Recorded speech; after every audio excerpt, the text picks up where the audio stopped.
folles-moi.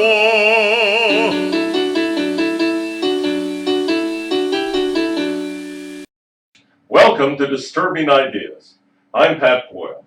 Each week we discuss an issue which is indisputably true, but which can make some people uncomfortable.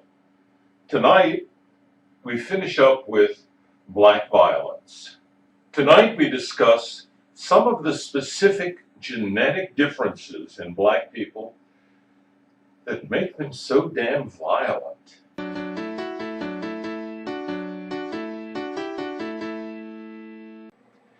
Genetic explanations are typically unpopular with Marxists and other liberals. Even professional geneticists like Richard Lewontin disparage genetic explanations and evidence. They seem to be communists first and scientists second. Many liberals assume that anyone who argues genetics is a simple white racist. Yet there are also those, millions. Today, on an all-new Dr. Phil, he was the biggest bully on Big Brother. If you were to get in my face right now, I would get in your face too. He calls herself the Tasmanian Devil. Do you think you have a rage problem? I know I have a rage problem. He's broken 28 phones in anger. I am mad at the world. Why do you do it to me? Is there something in their DNA We tested each of you for the warrior gene, that causes them to rage? and the results are in. African blacks have a much higher incidence of the pattern that is called the warrior gene on cheesy TV shows like the one you just saw. There are, in fact, two different genes that are called, by the media, warrior genes. We'll have to be a little technical tonight to get all this straight. The first is MAOA, monoamine oxidase version A. The MAOA gene is on the X chromosome, meaning that men only have one copy that they inherit from their mothers. This probably means that men are more affected by MAOA variations than are women. Certainly there are sex-related differences in MAOA expression. This is a gene that codes for the enzyme that breaks down monoamines, amines like serotonin, epinephrine, norepinephrine, and dopamine. These are in the brain. They're neurotransmitters that are associated with aggression and depression. When you don't have enough serotonin in your brain, you're given Prozac. That's a serotonin reuptake inhibitor. But too much serotonin in your brain, and you may go off and kill someone in a rage. The exact evolution and action of MAOA is as yet unclear, but its significance seems very clear. The idea grew out of research on the Maori in New Zealand. The Maori are a very violent people. Later it was discovered that Africans had the same sort of genetic patterns of MAOA as the Maori. The press has sensationalized the issue, and there's much, much more to know. But it does seem to be part of a pattern of greater violence among some races. There is another gene, popularly called warrior or worrier. It is a regular somatic gene on the 22nd chromosome. Unlike the sex-linked MAOA gene, you have two copies of this gene. It is called COMT, C-O-M-T, and one of its most important SNPs is RS4680. This is also called the Val-Met polymorphism, meaning it codes for either valine or methionine. Both COMT and MAOA are involved in neurotransmitters in the frontal lobes. Both are associated with impulsive aggression. Some human genes are simple base alternatives like a G instead of an A at some locus. That's how COMT worked, but MAOA is different. In COMT, at, say, RS 4680, you can have either an A or a G. Since you have two of these, you can be either an AA, a GG, or an AG. In popular parlance, you're called a warrior, or something in between. I happen to be an AA, and it is indeed true, I am a worrier. I worry that a lot of this pop genetic stuff is a load of crap.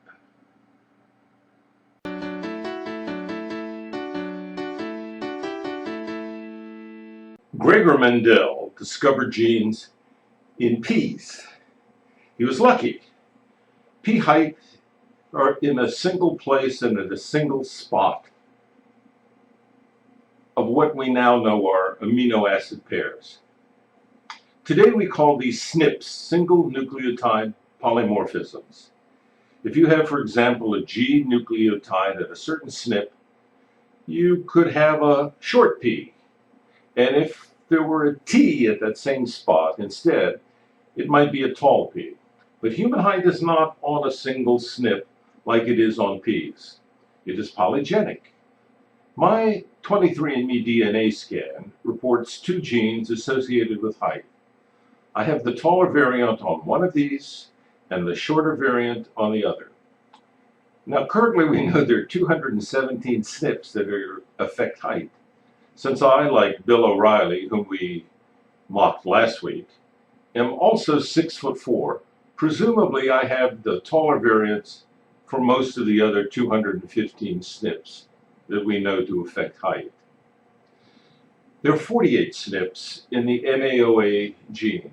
In one of these SNPs, the RS3788832, there's a G and an A. On the DNA forums, we see people who like to report that they have like a G, and so they're sweet-tempered, not one of those nasty warrior types. I happen to have a G variant there, but it means very little. MAO varies from person to person and from race to race in another way altogether. People have a variable number of what are called promoter segments. These segments are repeated segments of genetic code that helps the actual coding sequences transfer their information from DNA to RNA. All people have at least one promoter segment, but some others have several duplicates. It seems to be that those who have more repeats are less violent. These people and those races with fewer copies of these promoter segments are more likely to commit murder and assault. This makes some evolutionary sense. As more segments were added over time, the people became more peaceful. The older, low repeat patterns resulted in the violent people staying violent. Maoris and African blacks, although not closely related racially, both have low MAOA repeat levels and lots of violent behavior. White Europeans have maybe only 1/10 to 1/5 as many people in their populations with these low repeat gene patterns. With each additional promoter copy, humans become more peaceful. If you have 3 or more of these copies, you're likely to be peaceable. But those with 2 or fewer copies are more likely to be in prison for some violent crime. Blacks have a much higher incidence of 2-copy patterns. So blacks in general have a measurable physical characteristic in their genome that seems to predispose them to violent crime. The association of MAOA with race and violence is confusing. Asians who generally show the least violence do not have the expected pattern. Also, there is some indication that the genetic predisposition to violence has to be triggered environmentally. Child abuse may create an epigenetic effect. There is probably a lot more to be discovered about MAOA, and there are probably other relevant genes yet to be discovered. But genetics is certainly part of the violence picture. That much is pretty certain even today.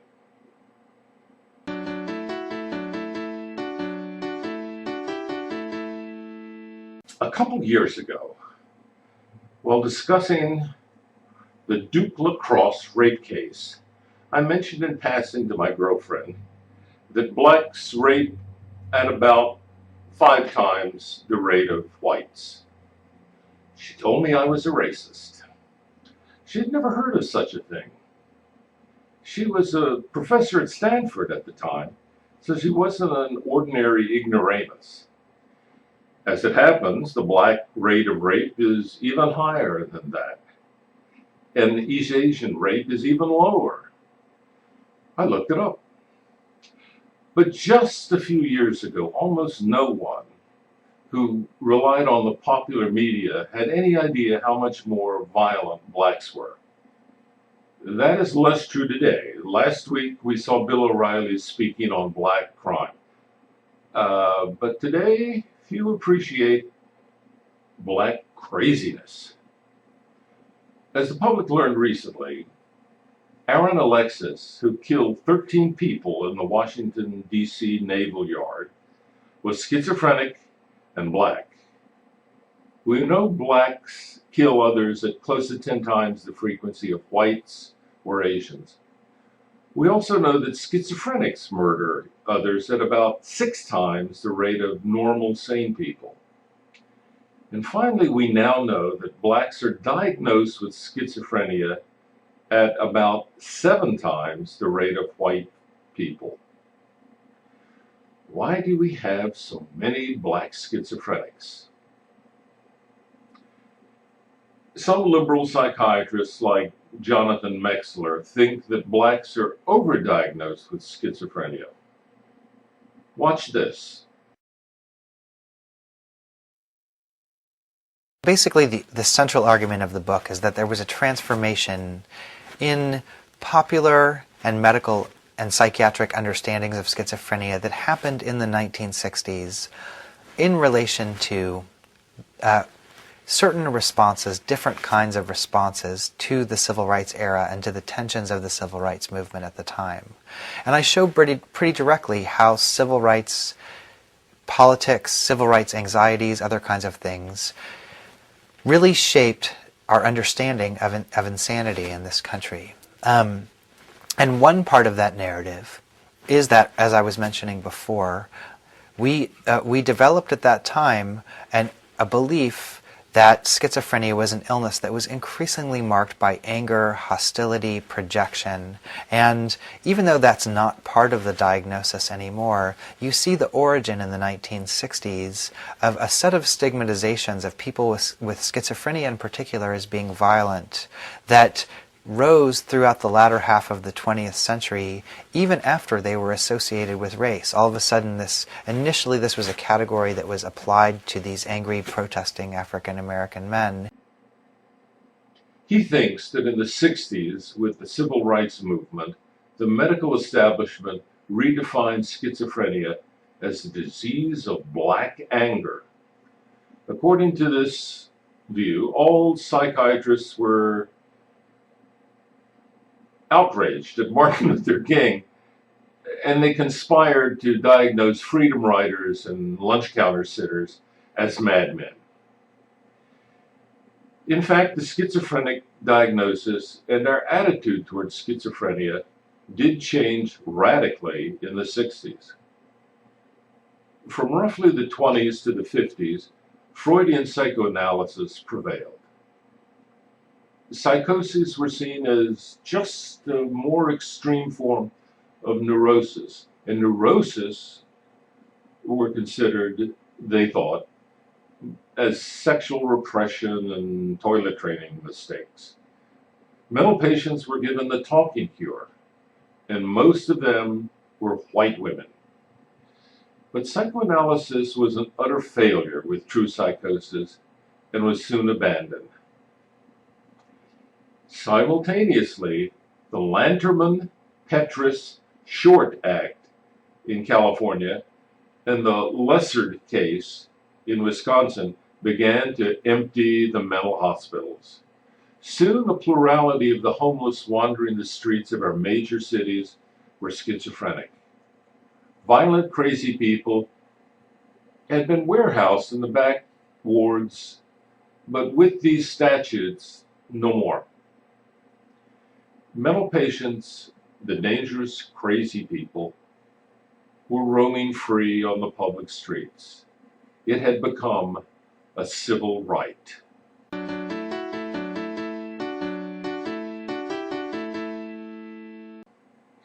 Schizophrenia isn't so much a disease as it is a symptom of some unknown disease process. Before modern medicine and germ theory, doctors used to observe elevated temperatures in their patients and classify their illnesses as a fever. They had no idea what was causing the fever, but they had to call it something. So it seems with psychiatry before the 1960s. We just called it schizophrenia. But in the 60s, we had the British invasion. We had the Beatles. And the money that EMI made on those early Beatles records funded brain imaging research. That led to a Nobel Prize and the invention of the CAT scan. Soon there were other technologies like the PET scan and the MRI. We could suddenly look into the head of schizophrenics. We saw plenty. The brains of schizophrenics were full of holes. They tend to have very large ventricles and less gray matter. We didn't even know why, but we could recognize the pattern. So we had three changes in the 60s. Less psychoanalysis, more crazy homeless people on the streets, and brain imaging. All three of these changed how we thought about schizophrenics. We stopped conceiving of them as nonviolent females and more as dangerous men. Simultaneously, there were Black-led civil rights movements underway, but that was irrelevant. With the new emphasis on public schizophrenia and the better diagnosis, it soon emerged that Black people were much, much more likely to be crazy and dangerous. This is an important fact. It seems to be yet another case where Blacks are biologically different from whites and Asians. People who have brain anomalies that affect the frontal lobes are often diagnosed with schizophrenia. Blacks in general have smaller frontal lobes, and Blacks are much more subject to schizophrenia than whites. That doesn't prove a causal connection, but it should be suggestive of the need for more research in this area. Lots of people are offended by biological explanations. Many liberals are happier to dismiss disturbing ideas like the much greater rate of Black schizophrenia as just a statistical artifact of racism. They would like you to believe that we should look into the souls of white men rather than in the brains of Black men.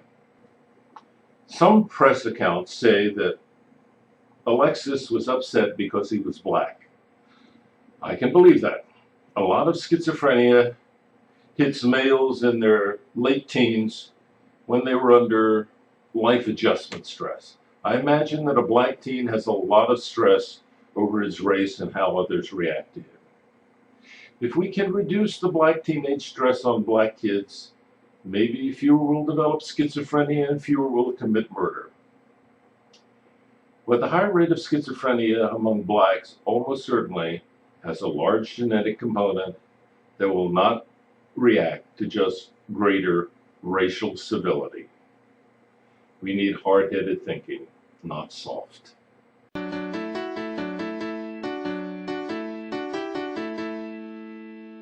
Maybe we can fix the MAOA defect in Blacks.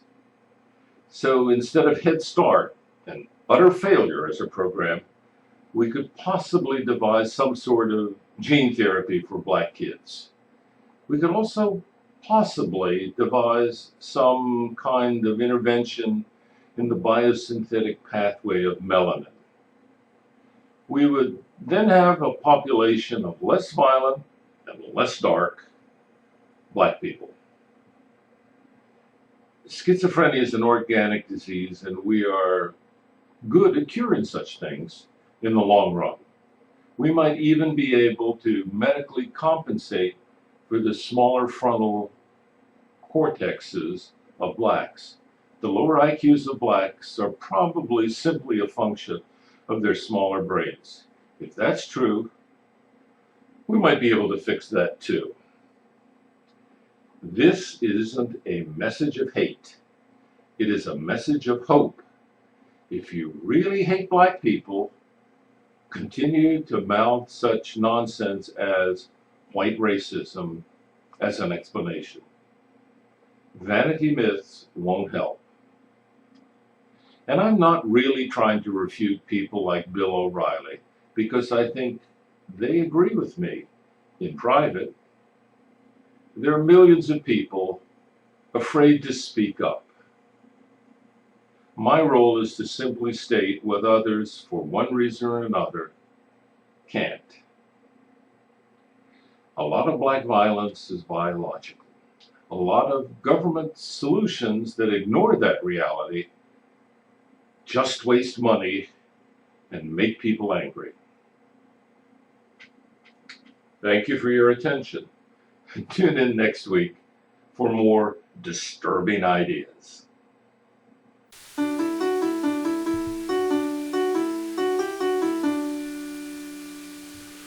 Scheinmilch von du Kar, es war von der